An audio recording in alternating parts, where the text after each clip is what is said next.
Hello, good morning. Hope you all are fine. Welcome to this SANDHAN PICARESQUE, English Literature and Criticism. Today we have with us Dr. Santosh Das, who is an Associate Professor from Arts and Commerce College, Savli. Another guest or subject expert today is Dr. Deeptha Achar. She is also an Associate Professor from MS University. Today, we are going to discuss on the rise of the English novel. So, we have the experts from, wonderful experts from Gujarat. So, let's without wasting time, listen to them. Good morning. And what we are going to do today is to discuss the novel. And I'm sure all of you who study major English and also English as a subsidiary subject will at some point be studying one novel, two, or maybe even more. But in order to think about the novel, we really need to understand what is a novel. Santosh, can you tell us a little bit about what the novel is? When we are talking about the rise of the novel, the first question that confronts us, is what is a novel? And novel, as we know, those who are doing their major in English, they know that the novel has many definitions.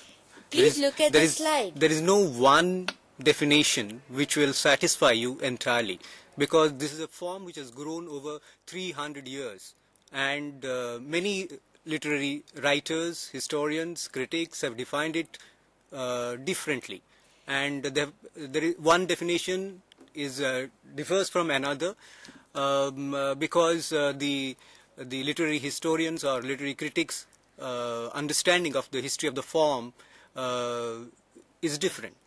But what we have on the slide are three definitions.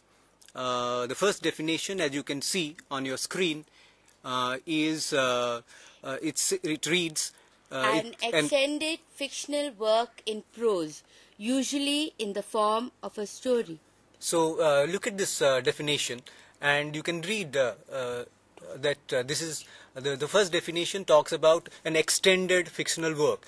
That means it's a long fictional, it has to be long, and it has to be in prose, and it usually tells a story. And the second definition, as you see it, it says that the novel is fresh, something new, and something original, and of a kind not seen before. So it is, as you can see, the novel also means new. Yeah. The word, the meaning of novel means new, and so these are very precise definitions, and you can see that every word means a lot to the definition of the novel. So look at the third definition, which is on the screen. It reads, a novel is a printed and a bound book, which means it has something to do with the rise of the novel, or the novel form has something to do with the print culture, the production of books. So these are some of the definitions which will help you to understand the complexity surrounding this form that we call the novel. But when we look at the novel form, we also look at what is the novel in literature. If you look at the novel in literature, you find that it has a very special meaning. Novel also means fresh and new, as Santosh told you, but it also has another meaning. And if you look at your slide, the novel in literature, it refers to an extended fictional prose narrative which is organized around character, plot, certain themes or ideas. So one of the most important features of the novel form is the idea of characters in a plot which tell us about some theme or idea. It is quite long. It has a plot which is unfolded by the actions, speech and thoughts of the characters. So you can see that the novel in literature is around a story which has characters on one side and a story which has events on the other side. So it is a mix between characters and events that allows you to have a long extended piece of prose writing. As we go forward, we can ask ourselves the question where the novel comes from. And in fact, we see that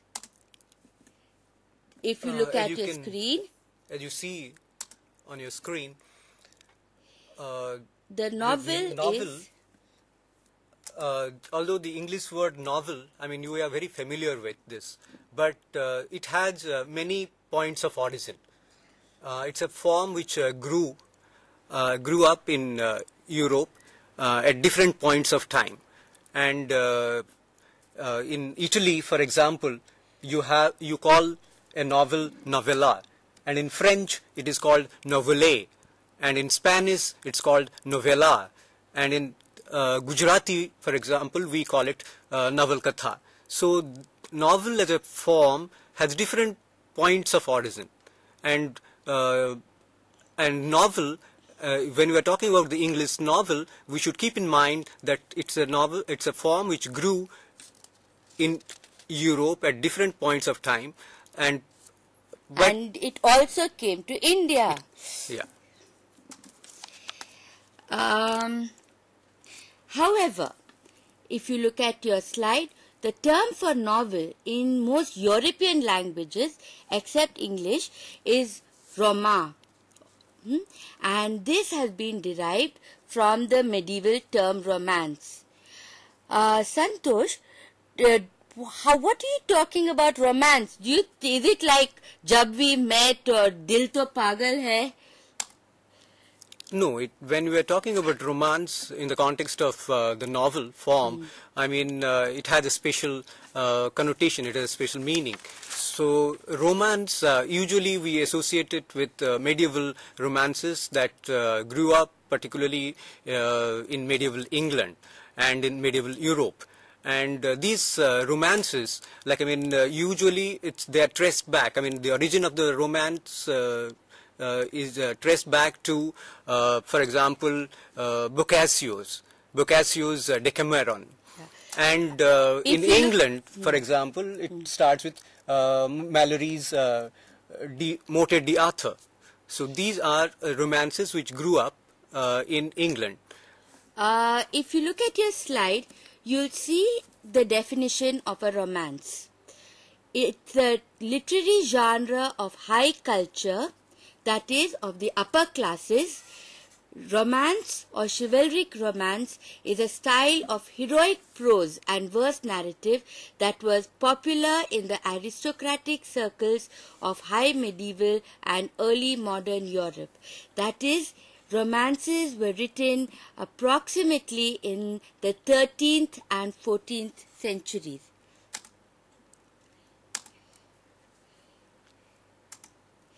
They were fantastic stories. That means they were not real. And they told stories about the supernatural and grand and great heroes who had superhuman ability, who often went on a quest or a journey in search of something or the other. Or fought with a monster or a giant. Yes, indeed. And what did they do?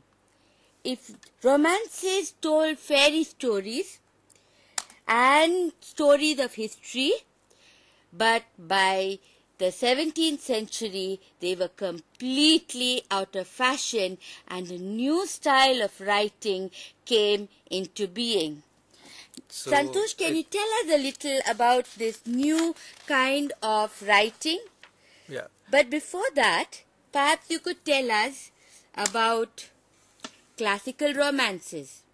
Usually, literary historians working on this literary form called novel usually trace it back to medieval romance, but some of them trace it back to almost the classical times. For example, some have traced the origin of the novel back to the classical romances of, for example, Ethiopoeia and Heliodorus, and Daphne and Chole by Longus, and the Golden Ass by Apuleius. But all these contain some basic elements of novel as we understand them today. Yes. So the origin of novel, usually it's traced back to the romances, either the medieval romances or the classical romances. Now, if we look at the differences between novels and romances, we have to notice that there are some really important shifts which happen in the novel form. The romances were quite different from the novel form, just as a love story can be quite different from an action movie.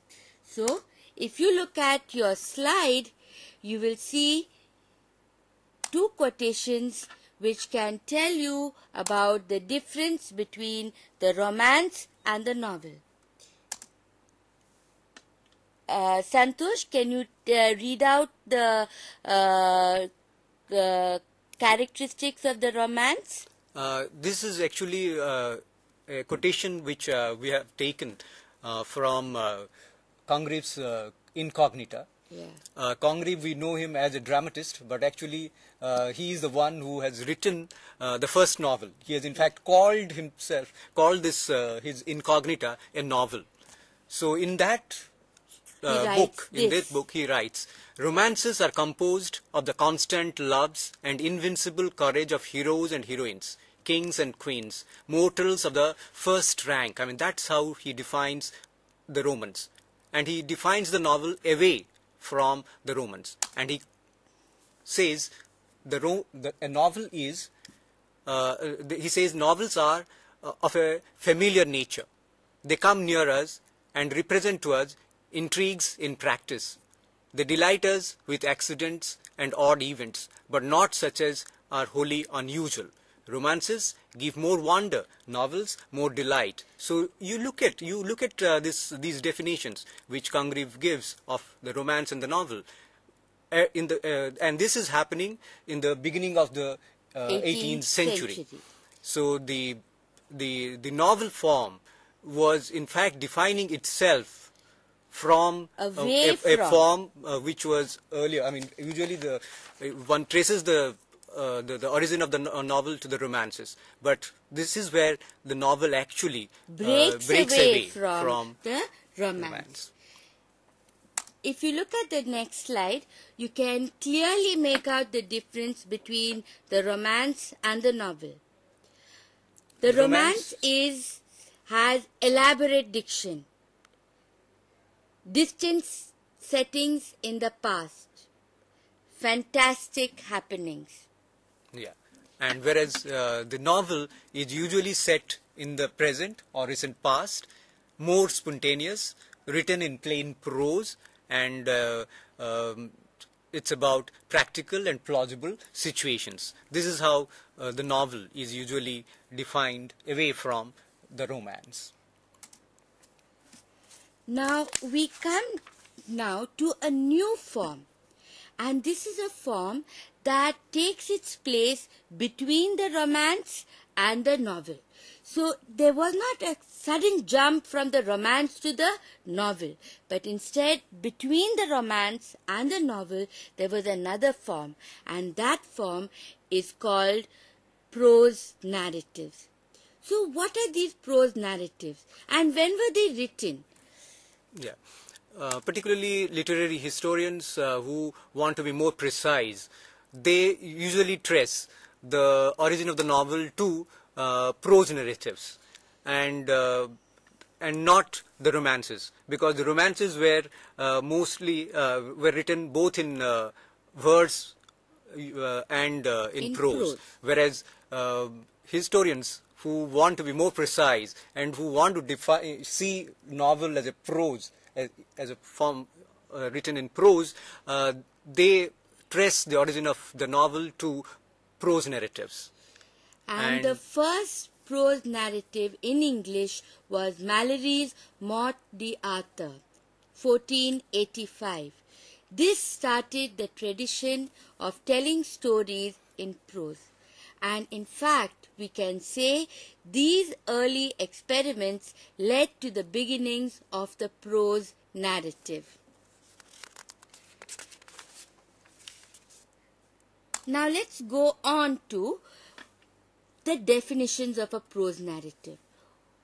And if you want to define a prose narrative, you first need to look at what prose is. So, Santosh, what is prose? Please look at your slide. What is prose? Prose can be defined as straightforward discourse or the ordinary form of written or spoken language. And this often makes prose easier to understand.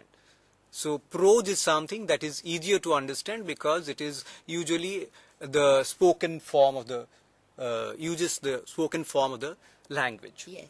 Something which is ordinary, not extraordinary like poetry. Right. Now, the next question to be asked is, what is narrative? And if you look at the screen, a very simple answer. And narrative can be described as a narrated account, something that is narrated, and something tells you a story. So, and story in prose, remember that. A prose narrative is, therefore, if you look at your screen again, a prose narrative, the definition of the prose narrative is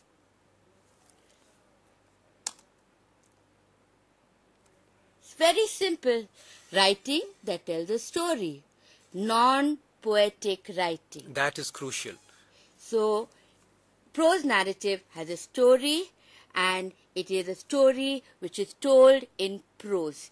These are the two important features of the prose narrative.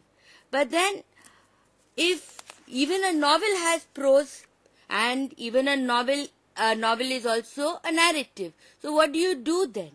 How can we understand the rise of the novel? So if as Santosh has told you earlier, the novel as a form is something that grew in Europe. And mostly, if you look at the history of the novel, you find that Italy and Spain were ahead of the rest of Europe. And even France had the great Rabelais, who wrote Gargantua and another novel called Pantagruel as early as 1534. It was only much later that England got its novels. But before that, something else was happening in England, and that was a long tradition, a really long tradition of prose narratives in England. So, if you look at England, we have right from the 16th century a whole lot of prose narratives being written, and these are just a few of the important ones. So, right from Lyly to Congreve, prose narratives were thriving right from the 16th to the 18th century. But in the 18th century, we have a dramatic turn, a shift, something which moves away from prose narrative into something else, and that something else is the novel. So we have to ask ourselves, what is the difference between a prose novel and prose narrative and novels? So look at your screen. Prose narratives are defined, they have this following characteristics. The first one is lack of realism. They are not very realistic. And the other characteristic is improbable stories. They tell us very implausible, improbable stories, and their style is very theatrical. They are more interested in theatrical effectiveness than on questions of improbability and implausibility. So the style is more theatrical, and the language which is used is very grand and heightened and sometimes very classical, and they represent characters who are larger than life. Those are the characteristics of a prose narrative for you. And novels, if you look at novels, they are more realistic. They depict life as it is. The real life, and they tell us very plausible stories, not very fantastic, not absurd stories. And the style is very natural, and as we said, they use ordinary day-to-day prose.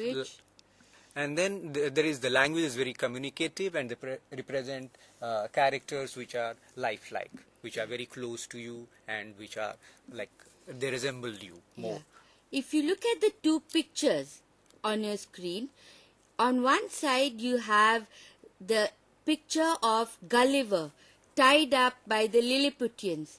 This is an unreal situation when you have a very large giant and very small men.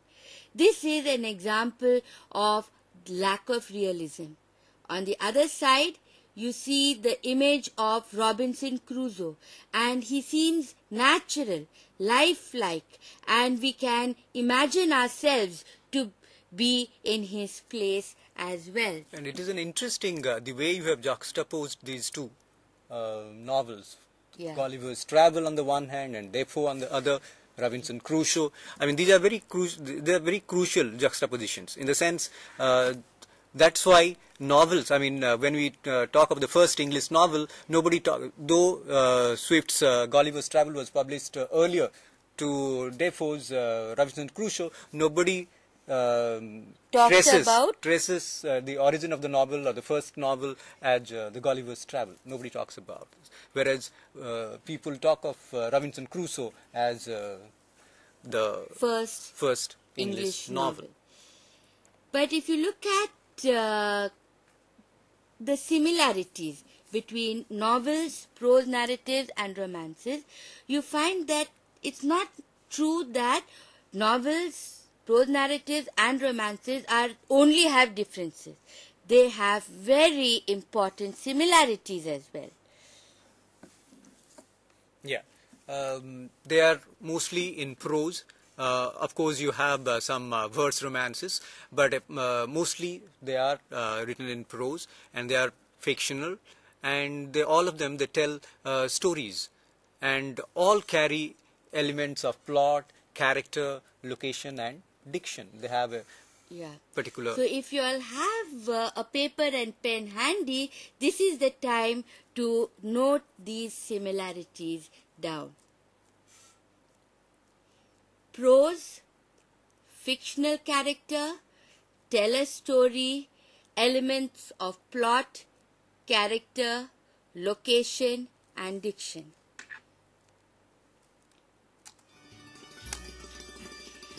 We now look at the beginnings of the first English novels. When were the first English novels written? Santosh, can you tell us something about this? The first English novels were written in the first half of the 18th century. Of course, when we are talking about the rise of the English novel, usually the century that comes to you is the 18th century. But mostly the first early novels were written in the first half of the 18th century. And in fact, Congreve, as I told you earlier, he wrote his Incognita, and he called it a novel, and in his preface he has made the distinction between a romance and a novel, and we saw that. Yeah. And but many people consider Swift's Tale of the Tub to be a novel, but there are literary historians have their own disagreements on which is the first novel and whether to consider it a novel or but mostly, I mean, most critics, I mean, they consider Robinson Crusoe, Defoe's Robinson Crusoe, to be the first English novel. And of course, some say that it is Richardson's Pamela, which came much later in the 1740s. 1719, the year of the publication of Daniel Defoe's Robinson Crusoe, is considered to be a red letter day for the publishing of novels in England. But we have to consider here, why was it that the novel began or emerged, grew in the first half of the 18th century? What were the conditions which made it possible? How did novel reading become so popular that men, women, children, everybody started reading novels? In fact, the way our children watch TV today, in the same way we had novel reading in the 18th century. If you look at your screens, you will see that there are three main reasons for the rise of the novel in the 18th century. First and foremost is the rise of a middle class who could afford to buy books. If you cannot buy books, you cannot be a novel reader. So the first thing is extra money with which you don't have to buy food, but you can buy books. But the second point is the rise of literacy. If you do not have people who read, novel reading can never become a common pursuit. So the rise of literacy, especially among the middle classes and not just the upper classes, was a very important point. And third, and also very important social reason, is the emergence of leisure time or free time. This meant that some of the time people were working and the other times they were resting, and it is in this personal time of rest that novels could be read. And if you look at the image, which is of a painting painted in 1756, you see Madame Pompadour, an aristocrat of France, lying down in the afternoon reading a novel. But there were also other technical conditions which allowed novel reading to take place. One is the size of the book became small. If the book was very, very large, it's impossible to sit in the afternoon and read it. So the size of the book became small and it became easy to hold and read. The second reason is that books became cheaper, partly because the price of paper fell.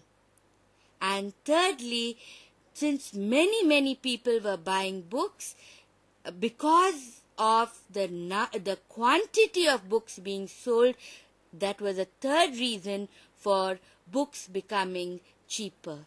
So these were the historical conditions which led to the rise of the novel in the 18th century. Now, Santosh, if you look at the next slide, who were the most important writers? Can you tell us? The writers who came in the first half of the 18th century, whom we call early novelists, they were, I mean, five of them. I mean, we have listed five major, the big five, we would say. Walter Allen calls them big four. Actually, he excludes Defoe from his list, and he keeps Fielding, Richardson, Sterne, and Smollett. But we have included Daniel Defoe, and we have five important major writers, all coming almost in a span of 40 years. So it was a great time for the novel. In the next few slides, we are going to give you a little bit of information about the writings of these 5 authors. The first, Daniel Defoe. You already know he is credited with the first novel of the English language, Robinson Crusoe of 1719. 2 of his other important works are Moll Flanders 1722, Roxana 1724, and the image you see on your screen is the first novel, the front page of the first novel published in the English language. And it reads like The Life and Strange Surprising Adventures of Robinson Crusoe of York, Mariner. I mean, the first novel happens to be an adventure novel. Yeah. But if you look at what happens in this period of 40 years, you find that we don't have only one kind of novel being written. We don't have only novels of adventure being written. In fact, novels began to be written about a wide variety of themes containing a whole new set of ideas. Novels were written about men and women, rich and poor, England and abroad, and it was written about happy domestic life and violent life outside. We find that novels also took different forms, and one of the most important forms that we see, and that which is often asked in your exams as well, is the picaresque form. So, if you look at your slide, you will be able to look at what is the picaresque novel. One of the important type of novels written in the early period was the picaresque novel. And as you know, the tradition starts in Spain, and it comes to England at a particular point of time. And the Henry Fielding and Tobias Smollett, they have written picaresque novels, and particularly Fielding's Moll Flanders. Fielding's Tom Jones and Tobias Smollett's Humphrey Clinker. Look at the definition of the picaresque. They involve clever rogues or adventurers. So, picaresque novels come from the word picaro from Spain, and picaro meant a rogue, something like Raj Kapoor in Avara. You can call Avara a picaresque film. Even for that matter, Fielding's Jonathan Wild, that's also in the form of a picaresque novel, and it deals with English, underground criminal life. Yeah. And on your screen is Tobias Smollett.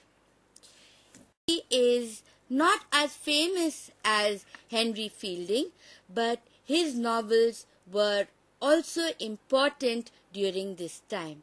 His most famous novel is the last one on your screen, that is 1771, The Expedition of Humphrey Clinker. Also important is the first one, The Adventure of Roderick Random. And now, Santosh, your favorite writer, Henry Fielding. Fielding, the first one which he wrote was in 1741, and it is called Samela Andrews. Yeah. And he wrote both Samela Andrews and Joseph Andrews, in fact, as a response to Richardson's novel called Pamela. Yeah. So you can see that during that time, that 40 years we call the rise of the English novel, there was a lot of writers talking about what should constitute the form of the novel and how it should be told, the story, and the questions of truth and representation and how a life has to be told, and all these. I mean, these are all, you can see, these are all proper names.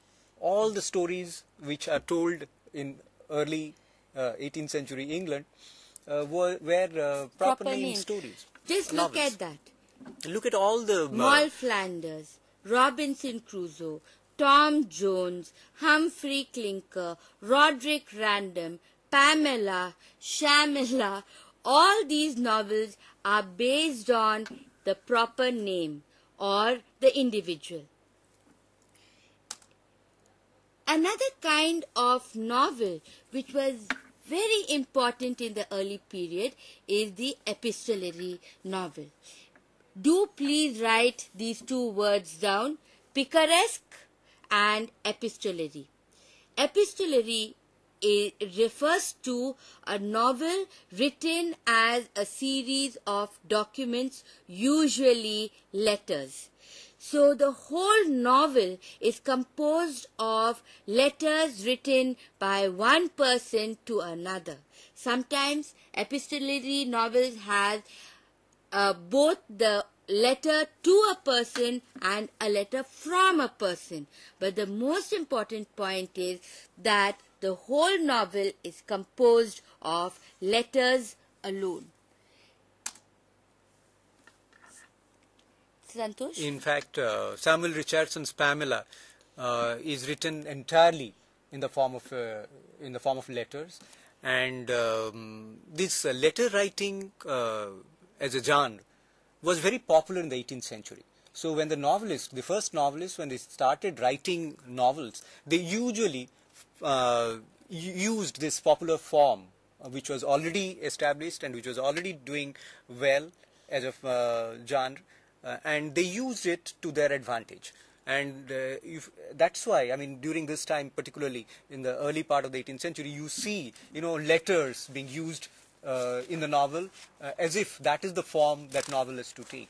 So, so the epistolary form has something to do with the genre which was already established in the early part of the 18th century, and that is the essay and the letter and the prose narratives that were in place already.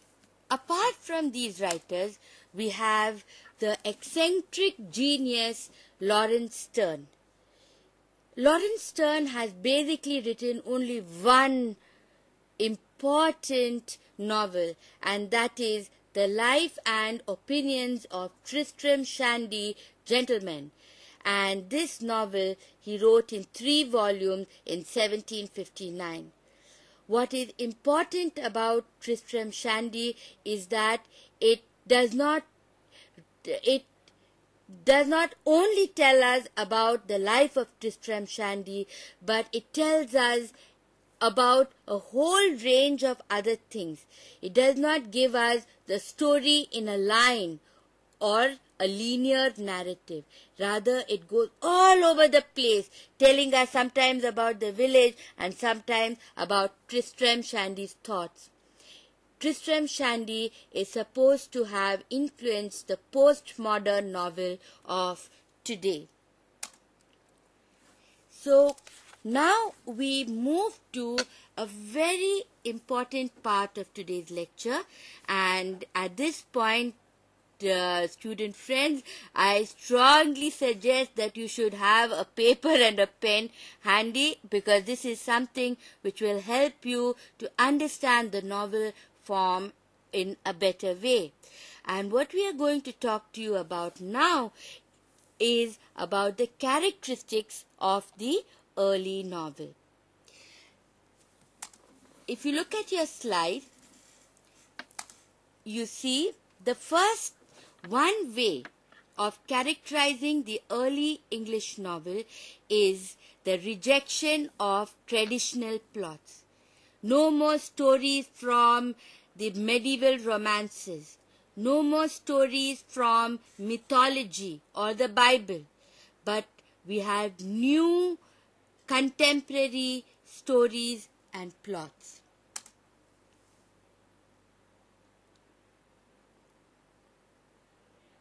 The second characteristic is that authors were deeply self-conscious. They knew they were writing something new. They were self-conscious about the fact that they were writing a new type of work, and they insisted on their own originality. That's why you traced Tristram Shandy back to, traced it to the development of the modern, postmodern novel. In fact, Tristram Shandy is a novel which talks about novel writing. So it is a very self-conscious mode of writing, and it was there in Tristram Shandy back in Laurence. And also the example we gave you earlier, our man Henry Fielding wrote a novel, Shamila, as a response to Samuel Richardson's Pamela. So you can see that there's a lot of dialogue which is happening about the novel during this time. The next characteristic of the English novel is particularity. That means it gives careful characterization and presentation of the background. The background is not vague, but it is clear.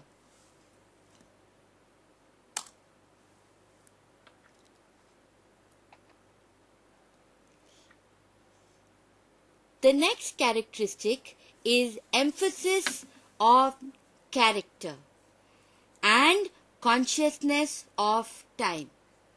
Let me repeat that. Emphasis of character and consciousness of time. Novels are very careful about the passage of time. They are also careful about the development of character in each of these novels. For the first time, memory begins to play a role in literary writing.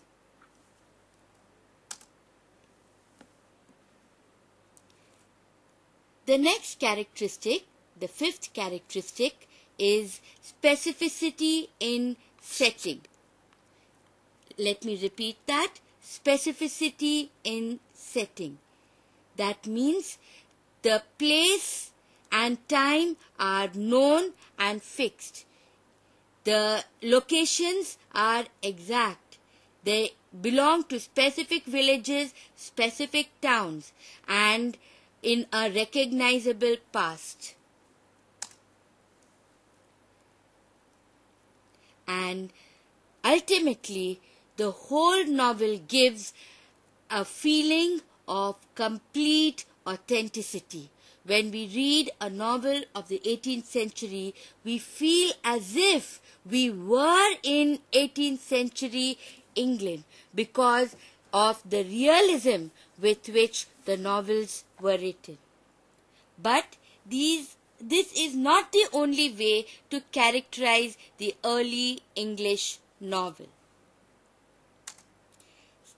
Santosh, I was wondering if you could tell us a little bit about another way of characterizing these novels. Yeah. So another important characteristic of the English novel is its contemporaneity. Novels, as you know, are stories of now. Yeah. And they tell us about events in a relevant past, in a past which is very recent, and maybe 10 years or 15 years, but not something which is 100 years or 1000 years away. It is so contemporaneity is a very important feature of the early English novel. And another characteristic is its believability. Whatever is presented, it feels as if these people, they really exist. And the novels are, people are recognizable and they are behaving and in a very human way. and you can believe in them, Yes. as if whatever they are doing, their actions are in fact believable. I mean, that is one important aspect of novel. And the other one is familiarity. And they deal with novels, usually they deal with everyday existence, and they deal with the lives of common people.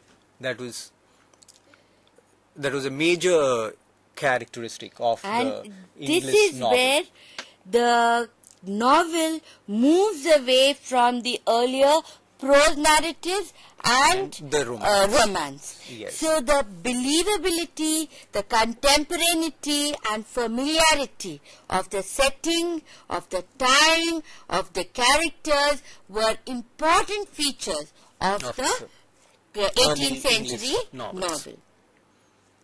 And as we go on, we can see that individualism and subjectivity were very important features.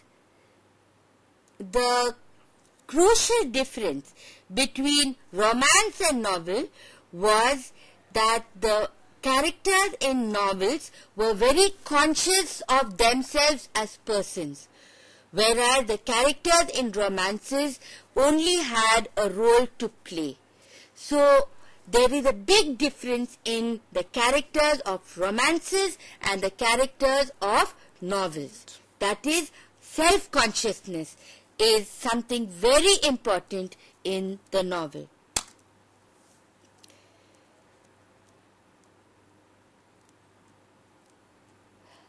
If you look at your screen, you will see object of identification.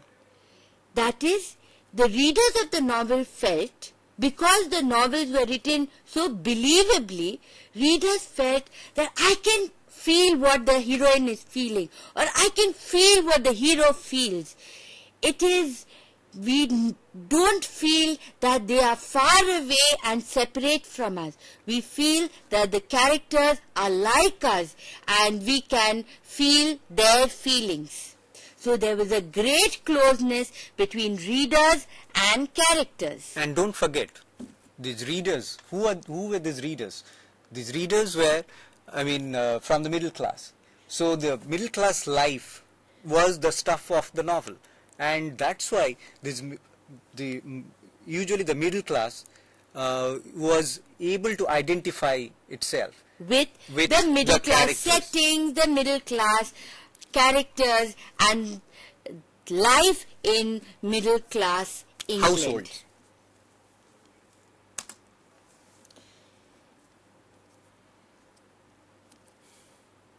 Another point which characterizes the early English novel is coherence and unity of design.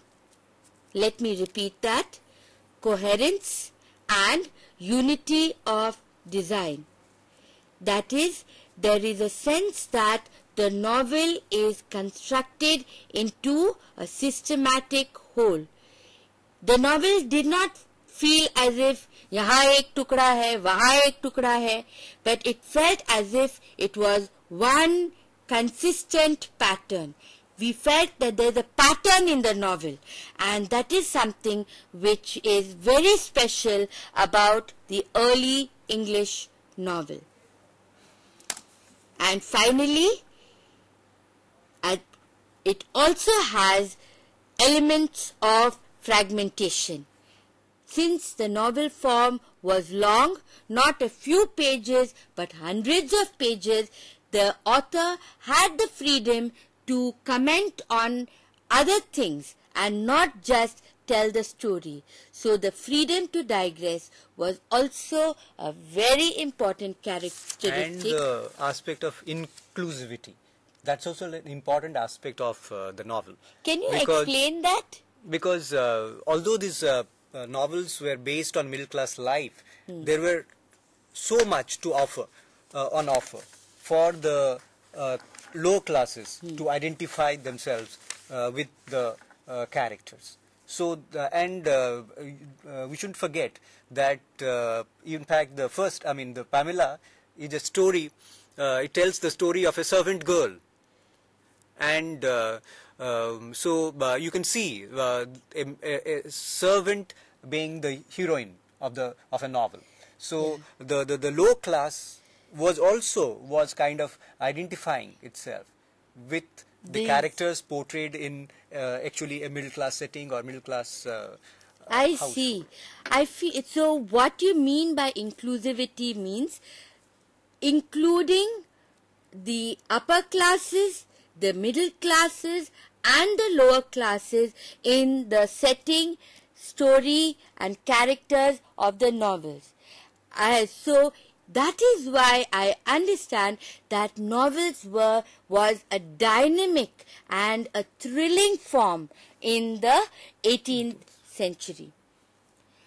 Now, as we come to the close of our essay, we would like to talk about two slightly difficult concepts, but which is very important for you to understand if you have to understand the novel not just in the 18th century but also the 19th and the 20th century.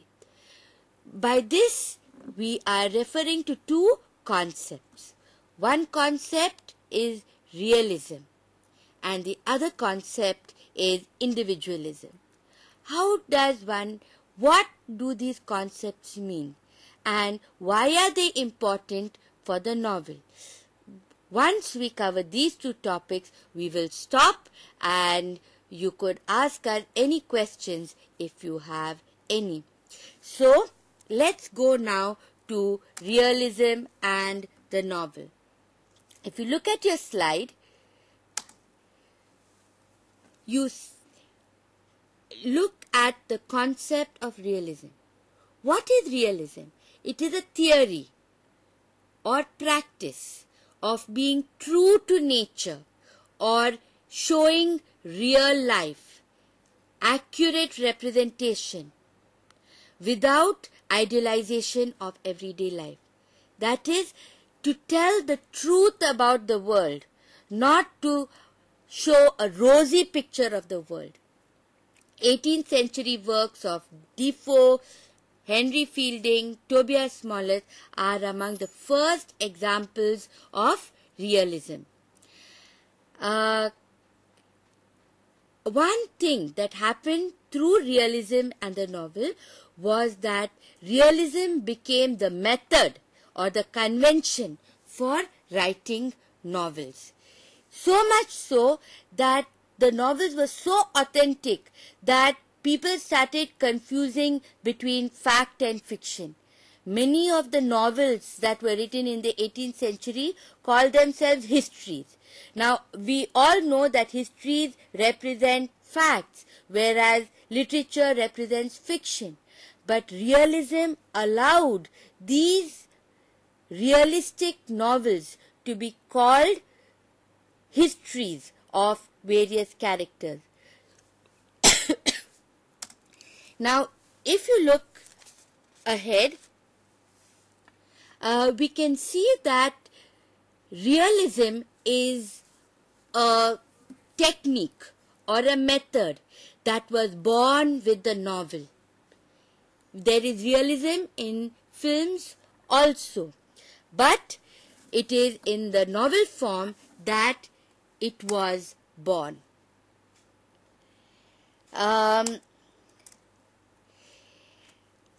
The last point that we would like to make is about individualism and the novel. We have already mentioned that the novel was about the proper name. All the novels that were written between 1800 and 1840 were all proper name novels. All had the names of characters. And the novel was about the character passing through the journey of life in these novels. This meant that there was a special focus on the individual character. And how the character develops. It's about formation of the self. That becomes the central method which a novel employs. But there is another point, and the other point that we would like to make is that there was the rise of economic individualism. Now what does this mean? It meant that early 18th century writers like Defoe and Richardson praised the heroes of economic individualism. That means they celebrated the characters who pursued money. At this point, I'd like you to look back at your screen. Look at the picture on the slide. Can we have the slide, please? This is a picture which was portrayed in the 18th century. It's called Gin Lane, and it shows a horrible picture of a child who is falling off her mother's breast. But the mother is not interested in the falling child, but she is greedily absorbed in counting her coins. So this economic individualism led to the breakdown of family values, and some of the important themes in the novel of the 18th century was the breakdown of family values and the rise of economic individualism. Lastly, to help you with your own studies, we have got a list of books that you might refer. The first, most important, a book which continues to be important, if your college library does not have it, please ask your teachers to get it for you. It is Walter Allen's The English Novel. Another very important early study is Ian Watt's The Rise of the Novel, which is studies in Defoe, Richardson and Fielding. If you, there are 3 more books that we would like you to refer. Leonard Davis, Factual Fictions, The Origins of the English Novel.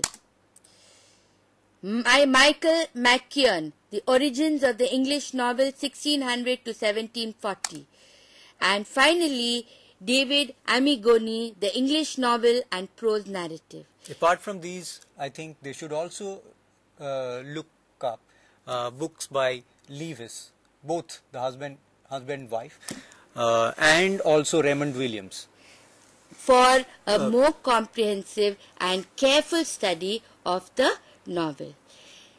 And finally, thank you and for your patient listening. I hope this has been useful for you, and please look at your screen one last time. Thank you. Thank you. And don't forget to revise. Information is hard to keep in mind, and the only way you can keep information in mind and understand the concept is to revise 2 or 3 times and practice writing. On that note, thank you and goodbye from Santosh and Deepa.